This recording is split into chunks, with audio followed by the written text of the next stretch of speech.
Welcome back to BH, everybody. Today we got Sashwath back with us. He's got something very interesting to talk to us about today. It's a book me and Sashwath and even Anand has spoken about a lot about. So we thought this would be something interesting to talk about and share with you guys because the principles laid out in this book are eternal and timeless, and it's something we find very useful even now. And hopefully, after the end of this video, there will be some learnings for you from also this video. So why don't you get us started, Shashwat? Tell us what this book is about. Yeah, sure. So the author is actually very clever in the way he's written this book. So the author is trying to frame a book where he's showing you these eternal, timeless laws of keeping and making money. But he realizes that the way to best indicate this timelessness is to take a historical example. So if you read the book, I know you've read the book *Sapiens* by Yuval Noah Harari. So in that Yes, book also he talks about how the earliest form of human writing was actually in accounts because very true. they needed a way to keep money and give money and ensure that transactions were happening. Sure, it wasn't True, your double entry bookkeeping which we are so used to now, but it was some form of accounts where you had people writing I owe 10 sheep or I owe 10 pounds of whatever to any to X person or Y person. So true, the idea is that the author takes that and he says, okay, let's transport back to Babylon where these tablets are from, and let's set our thing over there, and let's show how the laws of money applied then and the same laws apply now. So there's been very no true. sort of difference from then to now. The only thing is that this book is also quite dated in the sense that it was written around in the 1930s, if I'm not wrong. So it's a dated book, but again, the laws are timeless. So let's go over some of the laws and pick apart more of the interesting ones, which may need some modification or additions. True. So the first law, so the chapter each chapter is assigned to a certain law. So the first law which George S. Clason has to say is that start thy purse to fattening, which is basically save money. And I think that's the first fundamental this thing of keeping money is saving money. You can't keep money without saving money, and that's what he's basically trying to highlight, I guess. So True. do you have anything to say about that? Yeah. Yeah. So as I was saying previously, before we were starting to record, one of your favorite Greek philosophers, Epictetus, he talks about this. He says wealth consists not of having great possessions, but having few wants. True. So the way to fatten one's wallet is to stop spending money, and the way to stop spending money is to control your desires. Correct. So delaying your gratification, which Anand has spoken numerously about, which I've also spoken about, and we've also spoken about again and again. Reason why we have to keep on repeating this is because till it gets into you and you start becoming second nature into you, and you start doing it without thinking, is to stop spending, Right. to stop wanting things. So this first law is all about that, and innate human desire is always to possess things, and it's not a new habit we have got. It's not Yeah. that throughout humanity, human beings wanted lots of possessions. We were actually very nomadic, like Yeah. in the *Sapiens* book he talks about.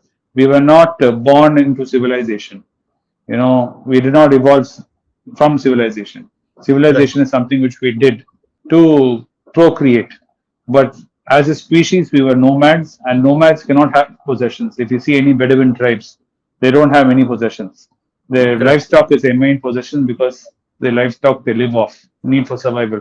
Other than that, luxury, what we consider luxury, they don't have. Most of them don't even use mobile phones, electricity, and fans, and all these things which we take for so granted. I guess with the discovery of agriculture, where you had to stay Yes. put in one place and you had the luxury of saying, okay, I will build these million things which I can't carry with me, which I don't have to carry with me. I can just Correct. keep So it. what happened exactly like you said at the time of agriculture? What happened is we realized when we started staying in one place and created agriculture and domesticating animals, it freed up a lot of time. Correct. With that lot of freed up time, this nature of wanting possessions came, and it evolved slowly. But it accelerated. This wanting possessions accelerated in the last 100 years, I would say, after the post-industrial revolution, where we're constantly fed this narrative that you must have this, you must have that. These, Consumerism. yes, because if you remove consumerism from your equation, the actual amount of money you need, the actual amount of wealth you need, is very little. You Very know, true. I've told this to Keshav many times. If you actually have 10 crores, it's more than enough for one lifetime. You can't even spend all that money. There's no Yeah. need to think that I need 500 crores, 5,000 crores. If you really think about it, to live a happy and normal life, you don't need much money. This constant need for money is because of consumerism. If you remove consumerism, all of us are will do pretty okay with a pretty low quantity of money. I Yeah. think that's a very important thing to remember when you go down this road to becoming the richest man in Babylon. Sometimes wealth doesn't necessarily mean money. Wealth can Yeah. mean knowledge too. So Of this is course. my interpretation of the first law. And interestingly enough, that's something which George S. Clason does tackle. He says that you don't go to a rich man with the prospect of him giving you some of that wealth and feeling bad for you. You go to him with the intent of getting something from him, which is intangible. Correct. It's a proverbial phrase which Anand Mama loves talking about, which is that you teach a man how to fish, he'll eat Very forever. true. But you give him a fish, he'll eat for one day and then he'll starve the next day. Very true. This is the And same reason why he's created this whole platform and he's doing this YouTube and everything which he's doing is right, instead of telling one person, giving them money and saying, here, go fix your problem, he would like to encourage everybody and try to fix their own problems. He would like to enable people to take care of their own needs. exactly. And there's nothing And more gratifying and fulfilling when you fix your own problem. yeah, and this idea of consumerism, even it's so ingrained in us that we find reasons to want to spend, in the sense that you justify it by saying it's necessary expenditure. Because we have a policy in our household, and you also buy me a ton of books, and you don't care about the price tag only on books and clothing because that's considered necessities.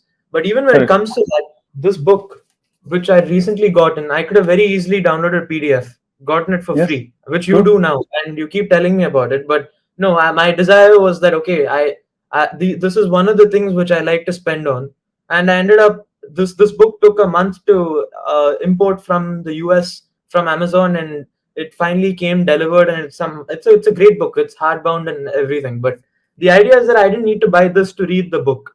The That's content was true. available That's online. true. Yeah, But like like I tell Keshav also, which Anand Mama doesn't agree with me on this fact alone, that some of it you should enjoy. You yeah, know the reason why you have a cheat meal in your workout routine is what's the point of living? Is to have a little bit of fun now and then. Life is meant to be lived. You're not going anywhere. You didn't come from some outer space to this planet, and you're not going to go out somewhere. You came into this out of this planet, and you'll go back into this planet, whatever form your atoms you've used. And exactly. some of it should be to enjoy. The reason why you do all this is not to suffer.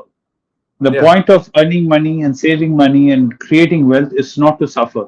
So as long right. as you're lowered your suffering, you should be able to have delight. Yes, you may become philosophical and say, yes, finally everything doesn't matter, then nothing matters. Yes, you can get very philosophical. But at the end of it, you're still alive. End of it, when you do realize that whole cycle, if everything is Maya and everything is an illusion, finally, Yeah, okay, if it's a game, you have to play the game. You can't check out. Since you're right. here, you might as well have fun playing with it. But And try not to suffer too much. George S. Clason basically says the same thing in his book through the mouthpiece of the richest man in Babylon. He basically says that you do have to dedicate some amount, however poor you are, you dedicate some amount of you don't basically suffer. You don't make yourself suffer until the end of time just so you can die at the age of 80 with 1 crore in your bank account. The idea is that Very you true. sort of enjoy your process, but at the same time you save. Very you true. you, you don't beat yourself up over it, is what he's saying. And in the sense, and with your diet, the cheat meal which you talked about, without the cheat meal you can sustain for 2 weeks, 3 weeks, but then you end up relapsing very, very hard. Yes, and when you relapse, it can be terrible. So the same Exactly. thing is true when you're fattening your wallet, which leads on to the second law very nicely is control the expense. What you're talking about, expenditures, which is tied to the first law. It's like Yeah, when you're so tight-fisted and you're controlling so much, suddenly, in a moment of weakness, you can suddenly explode and spend all your whatever you saved. You saved very well 11 months. Then the latest iPhone comes, and you just can't resist it. And you're like, yeah, man, I've saved 11 months. I need to do this. Now the yeah, latest PlayStation 5 is coming. Like, to hell with this. I have to play this game. And you yeah, just go and slaughter. That's why I tell K7 and all these other youngsters like you, There are ways to get workarounds. You can rent it. You rent the Yeah. latest PlayStation. You borrow the latest iPhone. Keep it for a week and see how it is. Once that euphoria wears off, and if you still feel like buying it, okay, then it's something worthwhile investing into. But Yeah. if the thing is to trick yourself into your brain and your ego, and pacify it a little bit by giving it crumbs now and then, so you can tame that animal inside you. Otherwise, trust me, controlling desires is a next to impossible thing to do, because to desire is nature. I mean, it's human nature to desire. So Right. control the expenses, which is law two, is doable. But Yeah. keep in mind and work in a methodology that you can sustain. Anything which you Exactly. do, like weight loss, which we talked about as a comparison, or anything else which you talk about, it's supposed to, your plan should be sustainable. If you're not able to sustain it, it's impossible. It's like climbing a mountain. So whatever plan you have, like I said, the analogy of climbing a mountain, when you're climbing the mountain, the first 25% looks easy. You're Yeah. climbing up, it's not such a steep inclination, it's nice, the weather is nice. Then you realize after the next 25% gets a little harder, the gradient goes up. By the Right. time you reach the last 25%, from the 75 to the 100, it is really daunting. Oxygen gets less, and you're physically taxed because you've already climbed so much. And Yeah. your willpower is very weak. So controlling expenditures is like that. So it is, we should realize, and you should have a plan and you stick to it, and you take it a step at a time, and you stay focused. It's very possible to control expenses. And an interesting, or rather a very useful benchmark which George S. Clason puts forth is something very doable also. He says if you earn 10 pieces of gold or 10 rupees, you save one tenth of it. You save 1 rupee out of Correct. every 10 rupees you earn, which is very Correct. achievable for most people. And what Anand Mama prescribes is much more. He says you better save 30% of what you're earning, if No, not he's got more. a crazy. He's got another crazy one, which is, let's say you want to buy a phone, Yeah, equal amount you must save, you must right. invest. So if you're buying a phone for 30,000 rupees, he's saying you must first have 30,000 rupees to invest. So Yeah, he's trying to say match it, which is yeah, very very hard. yeah, It's like each person has their own workout routine. Some people yeah, say you must do a lot of deadlifts. Some people say you do a lot of cardio. So it yeah. depends.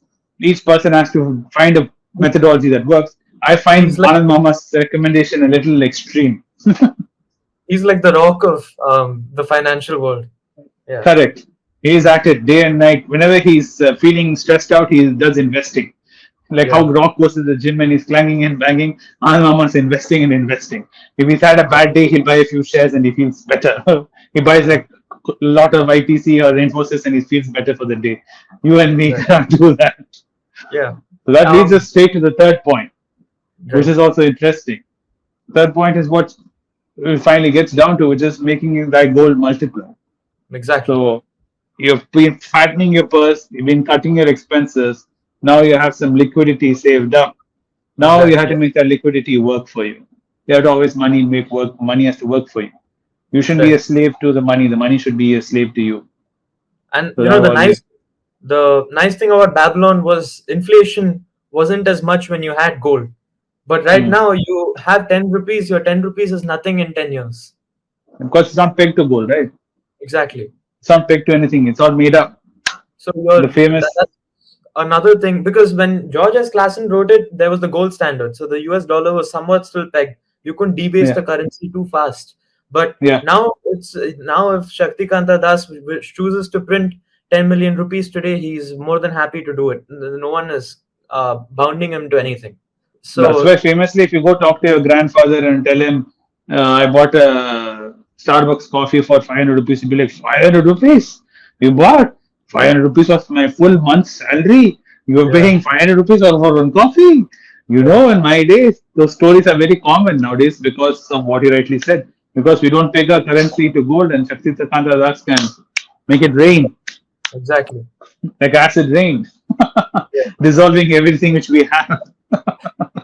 But that's another update I think we need to add to the if we were to rewrite the book in our own way. That is something which we need to emphasize on because gold is fine. Gold is old as gold. Gold will always be there. But the idea is that you aren't being paid in gold, you're being paid in rupees. Your employer is crediting money into your bank account. And the idea is that your bank account interest does not cut the mark in terms of keeping your money. So, Yes. 100 years back, you could just hide your money in the backyard, and you can take it 10 years later and still buy relatively the same amount of goods. And if the prices have deflated, you can buy even more. But right now, there's no question of deflation. It's just No. inflation, inflation, inflation. Yes. And like Munger says, inflation is what finally brings down empires. Our modern Yeah, civilization can be brought to brink of ruin by inflation. right. And that leads to the fourth law, what you rightly said, guard thy treasure from loss. In those Right. days, you have to remember where you buried your pot of gold. As a pirate, you take your chest, treasure chest, and you bury it in an island somewhere. You have to remember the trees you use as markers. Yeah, Otherwise, let's say a typhoon came and you put some two coconut trees as a marker, and those coconut trees are blown off. You'll be there scratching your black beard, wondering, shiver me timbers, which hole did I put that treasure into? Same but way, in today's problem, like you said, to fight inflation, to fight everything which we have, I don't know how to protect your treasure from loss, but you have to protect your treasure from loss. one pos and he also says avoid invest. If something looks too good to be true, it's probably too good to be true.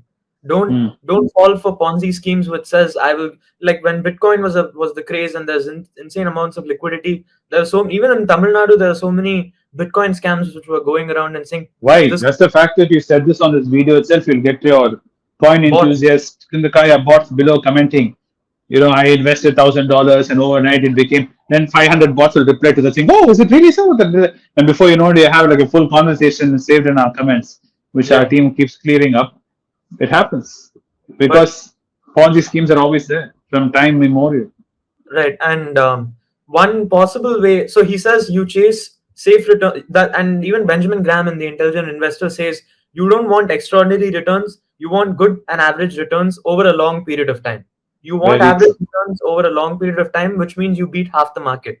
Because half the Very guys are true. guys who invest in Ponzi schemes and invest in too good to be true opportunities and end up blowing up spectacularly.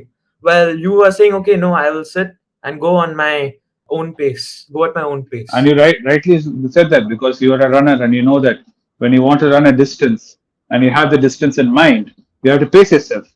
You can't be a Exactly. sprinter. You can't be like a 100-meter runner. As soon as you start running with the next after 10 feet, you're like holding your chest and like keep going and like, I can't do this. Yeah. So you have to know your energy and your capacity and the distance you want to cover, and you have to Yeah. pace yourself. Your investments have to grow at that pace. If Right. you're, that's why you should always tell me first. You need to know your end point Yeah. before you start investing. You need to know what is it that you want and when is it that you want it.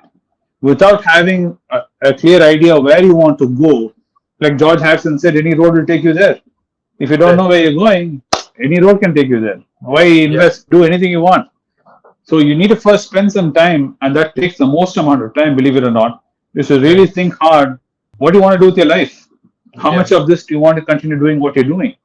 When do you want to stop doing this work, which you call work? And the remaining time, once you finish working, what's it that you want to do with that time? And once Yeah. you know that, then you have to chart on, see, okay, how much is going to cost me at that point of time to do this, what I want to do. If I want to Because be a photographer and walk around Africa for 20 years and take photographs, you should be able to say, okay, I need to budget so much of money and yeah. then work towards it. Your investment starts working towards that. That is how you plan it. If you Yeah. just don't have any idea what you're doing, you do not know how much your investment needs to grow. You Yeah. just can't make money for the sake of making money. That makes no sense. Right. It's like doing exercise from morning to night and not knowing what you're doing. And it's in economics, it's the concept known as opportunity cost, because people don't realize that Very true. retirement is basically them paying for their own hours, in the sense that you are paying yourself for your own time, Yes, because you're saying, okay, I will save up this much so that I can employ myself when no one else is going to employ me in the future. correct. That is fundamentally what the idea of retirement You're is. buying your time back. Yes, Exactly, you're buying absolutely. your time back. Because no one else wants to Yeah, hire you. Then you have to say, okay, nobody how will. much am I willing to Nobody. pay for? Yeah, So, correct. and in economics, that concept also, even if you, even if you're of working age, if I spend 1 hour instead of working, I spend 1 hour in leisure. The trade-off which I have, whatever amount of money I could make, that's your opportunity cost. This correctly leads into the problem in France because what's happened in France is instead of them paying for their own retirement, buying their own time back, they're paying for some guy's time back in the future. Yeah, So Now, when I want my time saying I've paid, I did my dues, the government is saying, no, you didn't do your dues. Yeah. You have did the dues for some other dude who's yet to Yeah. come. You do some more. Yeah. See, that's the problem. That's what happened to the workers. The workers were fooled into believing by the government, these pension schemes, that you are paying forward for society together as a whole, but suddenly they move the goalpost. Why do they move the goalpost? Because they print currency as they want. When you print currency as you want, you can't set any goalpost Of because course. everything becomes, you can't define anything. Everything is fluid. How Yeah. can you fix a cost? You have to have some idea your speed your car is traveling at, the road it is, the fuel in your tank. Then you can estimate and say, okay, well, Mama, you're going to take so much time to get there. I don't Yeah. give you any information, and all metrics keep on changing. You'll be like, hey, Mama, I don't know how you when you're going to get there, how you're going to get there.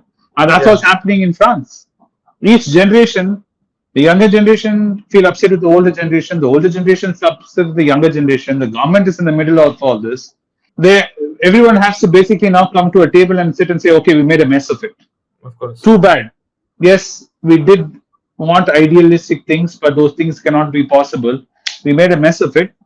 Now, how do we fix it? Right. I don't see that happening in France anytime soon, but they're working on it. And it's something for the rest of the world to watch and learn from, I guess. That is Right. the problem. This is why you need to guard your treasure from loss. And The that is French, next law. yeah, which is Um. we make that dwelling a profitable investment. We're talking about that, Oh, right? Number five. the We one spoke before about that. that. Yeah. Yeah. That was the summary of the law. Yeah. Yeah, that was a summary of the law. So the next Yeah. one which we're talking about is make that dwelling a profitable investment, which is what you're Yeah. saying. Which was saying whatever you do, you dwell in, and this he's talking about more than he's talking about physical investments. Yeah. But we have to move it, like you said, correctly to our date and time.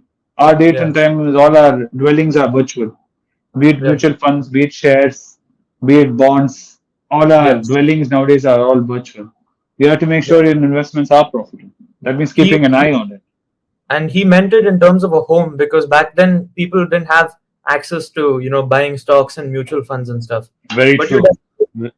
the most accessible asset which you had apart from gold was your own home, and gold was considered a currency.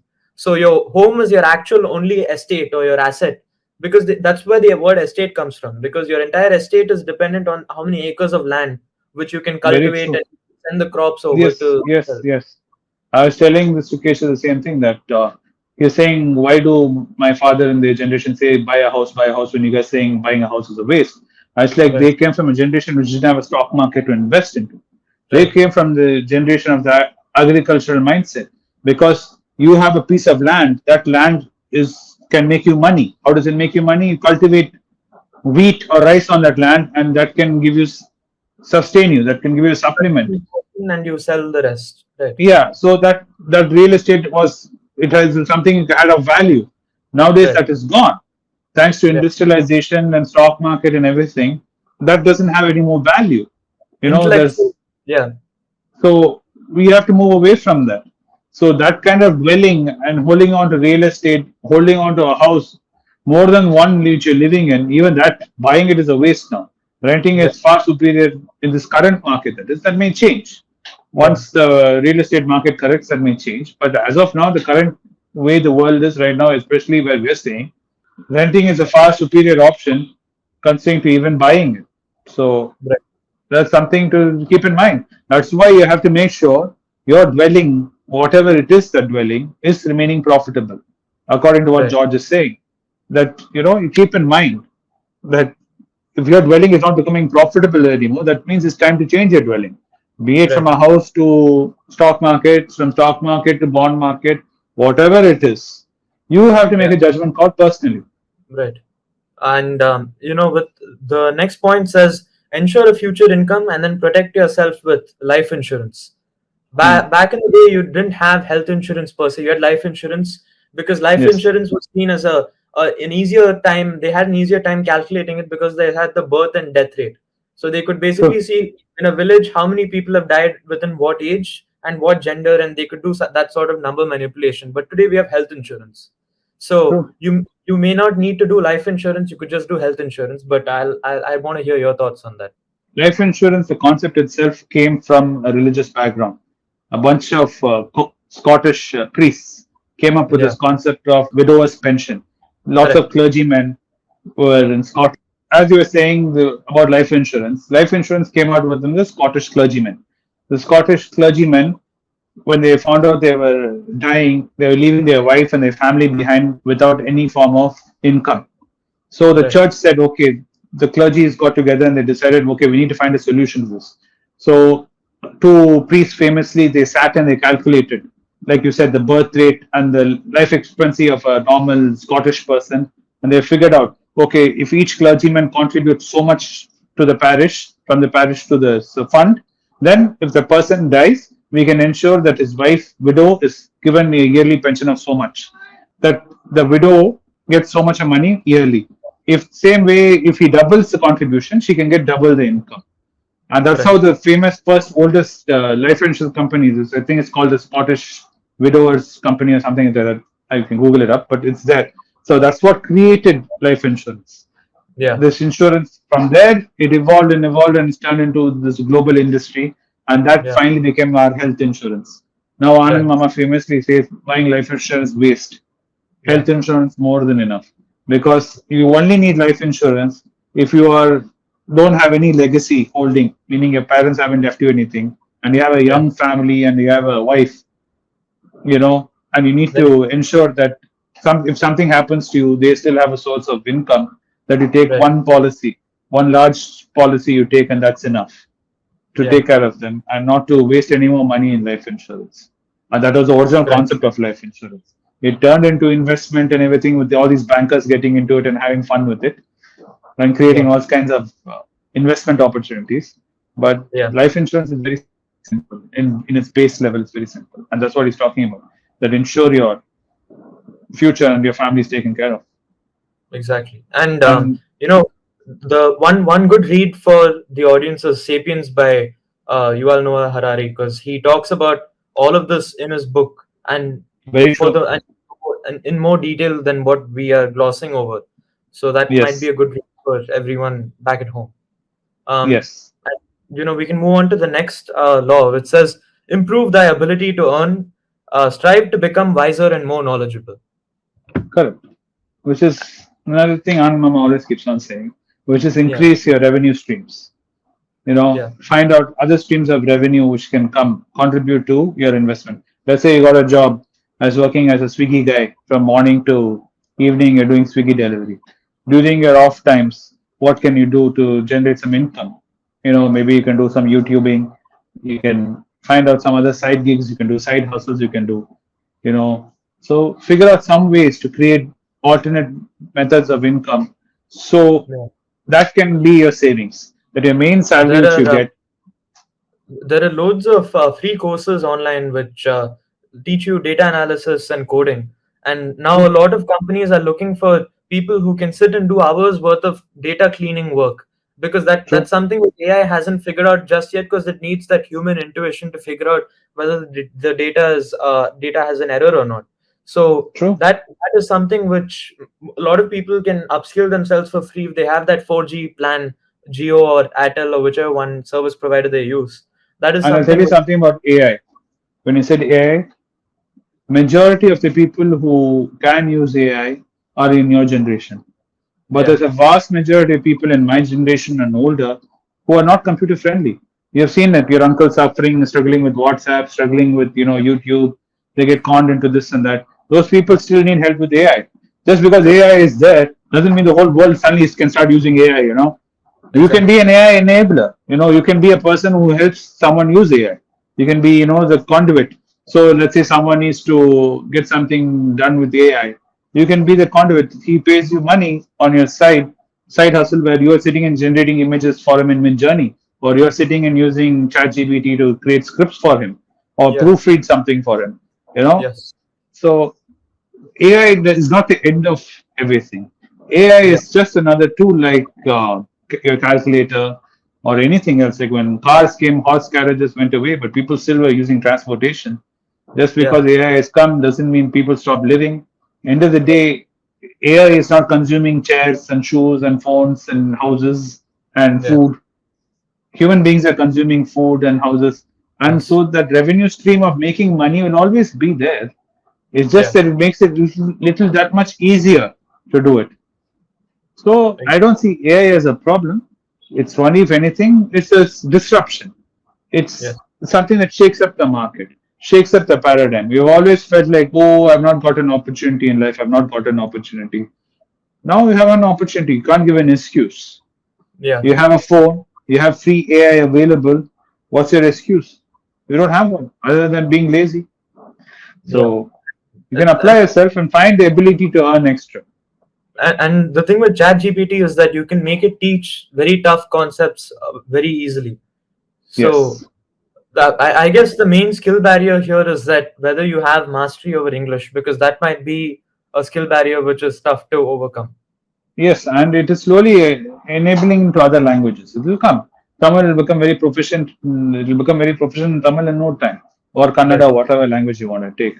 And like Right. what Peter Lynch famously said in his book, which we spoke about in a video, he says you only need mathematics in the level of a fifth grader to be an investor. And he famously took his book to a seventh grade classroom in Boston and he gave it to them, and the teachers taught it to the students. And the seventh graders were picking stock for a year. And that year, the students, whatever stocks they picked in the imaginary world, beat all the finance investment bankers by 60%. Right. So it's not rocket science. You can use Chat GPT to just improve your mathematics, improve your skills, improve your stock picking, play with it, and you can get into doing it. Of course. So this is what prevents you from achieving anything on this list of seven things is only yourself. Of Like course. anything in life, if you need to put the willpower, this book and everything, whatever we do is only supposed to be a source of inspiration. But the perspiration has to be done by you as the audience. I Right. cannot come. The very famously, the guy who I exercise with, he'll keep on saying, he'll be like, I wish I can come and do the exercise for you, but I can't. I'm on Yeah. this side of the screen. All I can do is encourage you. Say, Yeah. do it, you do it, you can do it. Come on, do it with me. I can only encourage you. But at the end of the day, you have to get off the sofa and decide to skip, run, lift the weight. You have to do it. Right. I can't do it for you. I can't invest for you. I can't make you rich. I can give you the tools. I can make you sound inspiring. But at the end of the day, you have to decide, boss, I have to do this and get on to doing it. Yeah. So, with that note, I think we can bring the seven rules in essence to a close. We have spoken quite a bit. There's still more of this book. I think maybe we can do a part two to this video and Yeah. talk a little bit more about this book in our next follow up video tomorrow. Yeah. But this broadly, we have engaged in the seven rules in this book. Of course. In essence, the seven steps, which we can break it down to first is, stop spending before Yeah. anything. First thing you need to do is learn to control your expenses. Yes. Second is to invest in. Yes. Third is to make sure that investment is growing. Fourth is to guard that investment. Whatever Yeah. you're doing, guard it. And the fifth, if you have some time, make sure you can get some other source of income to feed into your investment so that grows Right. faster. So you get to your goal that much sooner. You keep these things in your mind, you'll be done in no time. And these are eternal laws, regardless of however old you get and how many ever years has passed. True. These And are these laws. laws, funnily enough, can be applied to anything, just on money. Yeah. You know, take it with time, take it with energy, take it Yeah. with anything you want. These laws are applicable. Yeah. If you want to So get better marks in school, stop goofing around. Stop your yeah. video game time. Stop your web internet time. Conserve the time first. Learn to Yeah. conserve the time. Then take that time and invest that time into your subject. Yeah. See, there you go. I'm sure Shashwat's like, okay, Mama, enough lecturing. I get Yeah. it. I get it. Yeah. Hmm. Anyway, thank you so much, Shashwat. I know I Yeah. took a lot of your time today, No, no, not at all. and Yeah. and I bulldozed you a little bit in the conversation, and didn't let you talk much. I promise to make it up in the next video, let you get a little more in. But Yeah. it's been No, very enjoyable, and thanks for bringing this to us today. yeah. Thank you. Thank you for watching this channel. I hope you enjoy the content, and please do share it. and subscribe to the channel and turn on the bell notification so when we put up new videos, you come to be aware of it. And with that, let's sign off. Thank you. Thank you.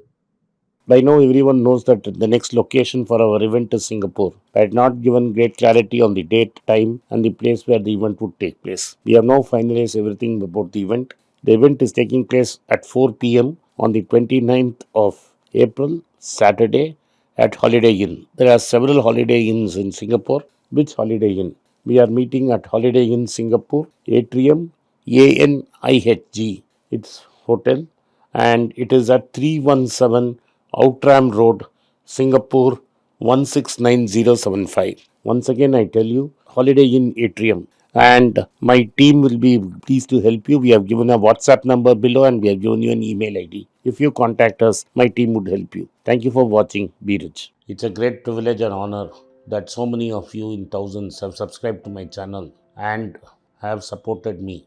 I have written two books in English, The Alchemy of Money and Ordinary Stocks, Extraordinary Profits. These books are published by us and are ready. If you want to procure a copy, send us a message to the WhatsApp number given below and my team would respond to you. If you want an Amazon Kindle copy, you can click the link below. Finally, those who wish to consult with me can send a mail to berichenglish@gmail.com.